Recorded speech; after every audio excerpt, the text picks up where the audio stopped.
भाटी जी और उसके बाद हर्षवर्धन जी इसको एनालाइज कीजिए। भाटी जी हाथ खोलिए। अब आज तो मैं आपसे उम्मीद करता हूं कि आप रिहाना, मियां खलीफा और ग्रेटा के समर्थन में आज नहीं उतरेंगे। भाटी जी।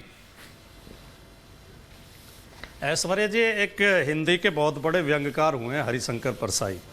उन्होंने जी आपने उन्हें पहले भी कोट किया है। मूर्खों का आत्मविश्वास सबसे खतरनाक होता है।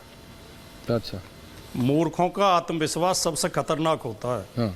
किसको अब हमारे इस पैनल में तो सब विद्वान है, मैं किसी को मूर्ख कहने की हिम्मत तो नहीं कर सकता, लेकिन मुझे इस बात पे हंसी बहुत आ रही है जब ये पूछा जा रहा है कि जैक डॉर्सी को कौन जानता है, ग्रेटा थनबर्ग को कौन जानता है।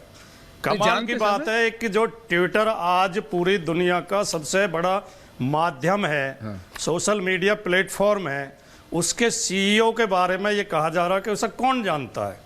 ग्रेटा थनबर्ग की आयु आपको पता है कितनी आयु है? ग्रेटा थनबर्ग इतनी छोटी सी आयु में अगर विश्व प्रसिद्ध है तो उसके लिए कहा जा रहा है उसे कौन जानता, केवल एक वजह से कि ये मोदी जी के खिलाफ क्यों बोल रहे हैं, मोदी जी पे उंगली क्यों उठा रहे हैं। आप बार बार अपने शो में कह रहे हैं कि देश के लोग बोलें, पार्टियां बोलें। जब देश के लोग बोलते हैं उन्हें भी आप देशद्रोही बताते हो, जब किसान बोलते हैं उन्हें आप आतंकवादी बताते हो, जब छात्र बोलते हैं जेएनयू के उन्हें आप टुकड़े टुकड़े गैंग बताते हो, जब बुद्धिजीवी बोलते हैं तो उन्हें आप शहरी नक्सल बताते हो। किसे बकसते हो आप? जो सरकार के खिलाफ बोलेगा वही देशद्रोही। और माफ करें, जो विद्वान इस शो में अपनी विद्वता का परिचय कह के दे रहे हैं कि देश के खिलाफ बोल रहे हैं, देश के खिलाफ बोल रहे हैं, देश के लोकतंत्र के लिए बोलना, देश के किसानों के लिए बोलना, देश के छात्रों के लिए बोलना देशद्रोह नहीं है और मोदी भक्ति देशभक्ति नहीं है। इन दोनों में आपको अंतर समझना पड़ेगा। सरकार, लोकतंत्र में सरकारों के खिलाफ बोलना ही सबसे बड़ी देशभक्ति है, लेकिन आज के इस मूर्खतापूर्ण युग में यह सिद्ध किया जा रहा है कि सरकार के खिलाफ बोलना देशद्रोह है। यह बहुत चिंता की बात है। हर्षवर्धन जी, आपने समाजवादी पार्टी को सुना, आपने आम आदमी पार्टी को सुना। मैं उन पत्रकारों के नाम तो आपके शो में नहीं ले सकता। हाँ। तो केवल बोलिए बोलूंगा। मैं अनंत विजय जी उन पत्रकारों के नाम आचार संहिता की वजह से नहीं लूंगा, और आप अनुमति दें तो ले भी दूं। क्या कई पत्रकारों को चैनलों से नहीं हटाया गया केवल इसलिए कि सरकार के खिलाफ शो करते थे? आपके स्टूडियो के बराबर में दूसरा स्टूडियो है, वो आपको लग सकता है को ऑन एयर रिजाइन करा दिया गया था। आप ऐसे ड्रामेटिक स्टोरीज मत बनाया कीजिए, ऐसा नहीं हुआ। भाटी जी रिलैक्स। भाटी जी आप ऐसे ड्रामेटिक स्टोरीज मत बनाया कीजिए, ऐसा नहीं हुआ कि ऑन एयर आ गए, सरकार की पुलिस आ गई, ऑन एयर रिजाइन करा दिया, ऐसा नहीं हुआ। Relax relax. ऐसा हुआ था आप, अब मैं आपको बताऊं, रिलैक्स रिलैक्स। भाटी जी रिलैक्स। भाटी जी जब आप उन प्रिय पत्रकारों के ऊपर करेंगे तो मैं उन पर डिबेट कर लूंगा। ये अनंत विजय जी और हर्षवर्धन जी दोनों के पास आ रहा हूं। हर्षवर्धन जी के पास पहले, उसके बाद अनंत विजय जी आपके पास। हर्षवर्धन जी, सबको सुना आपने? अनंत विजय जी का ऑडियो ठीक कीजिए। हर्षवर्धन जी, सबको सुना आपने? बीजेपी को सुना, सपा को सुना, आम आदमी पार्टी को सुना? मैं आपका विश्लेषण चाहता हूं। ये अभी अभी बीजेपी दिल्ली का एक ट्वीट आया है, मेरी टीम मुझे भेज रही है, उसके अंदर अगर उसको जरा ऑन एयर भी कर दे गरिमा, वो बीजेपी दिल्ली राहुल गांधी और सोनिया गांधी को लगा के कठपुतली लिख रही है, वो मैं करा रहा हूं। लेकिन आपने सब सुना, मैं आपका विश्लेषण चाहता हूं। हाउ इंपॉर्टेंट इज मियां खलीफा भारत के संदर्भ में? हर्षवर्धन जी, मैंने सोचा नहीं था आपसे ये पूछूंगा, बट स्टिल।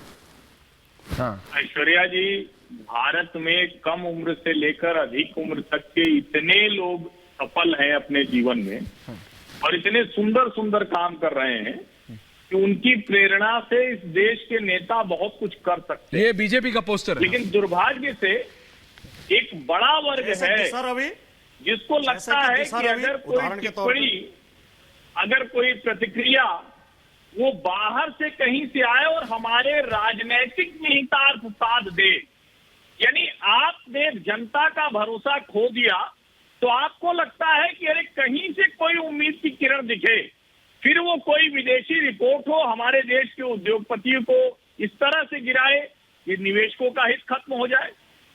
किसान आंदोलन के दौरान लाल किले पर जो हरकत हो जाए, जिसके बाद इस सरकार को कहना पड़ा कि ये देशद्रोह की घटना है। किसानियों तक के शामिल होने का, जो जिसको हम कहते हैं ना कि कांग्रेस के सांसद है रवनीत सिंह बिट्टू, उन्होंने कहा इस आंदोलन में खालिस्तानी घुस गए, उनकी भी बात विपक्षी दलों ने नहीं सुनी। और जो ये जैक डोर्सी कह रहे हैं, जैक डोर्सी तो कहते हैं, खुलेआम स्वीकार करते हैं कि हमारे लेफ्ट लीनिंग बायस है। सोरोस ये कहते हैं कि हमने $1 बिलियन प्लेज किया है क्योंकि हमको अपने हिसाब की डेमोक्रेसी चाहिए। हाँ। आज जिस जैक डोर्सी के बयान पर चर्चा हो रही है, रीना जी को आप रखिए। ध्यान से देखिए, जॉर्ज सोरोस ने म्यूनिक की सिक्योरिटी कॉन्फ्रेंस में जो कहा था, उसमें भी उन्होंने टर्की से पैरेलल एक कोशिश की थी। यहां भी भारत को तुर्की के पैरेलल खड़ा करने की कोशिश की गई। दुनिया में अकेला He will fail, हर्षवर्धन। जहां लोकतंत्र के श्रेष्ठ मानदंड है, लेकिन जैक डोर्सी और उनका मैं नाम नहीं लूंगा, जिनको आप कह रहे हैं कि ये लोग कौन कौन है, क्योंकि ये अपने अपने क्षेत्र में बड़ी प्रसिद्ध महिलाएं हैं, उनका अपना काम है, लेकिन वो किसान आंदोलन पर बोले या अभिव्यक्ति की स्वतंत्रता पर बोले, लोकतंत्र पर बोले, वो अपने तो ये मैं फील्ड क्या पे बोले। कहूं, इस पर बात भी करना नहीं, वो अपने फील्ड पे बोले अनंत विजय जी।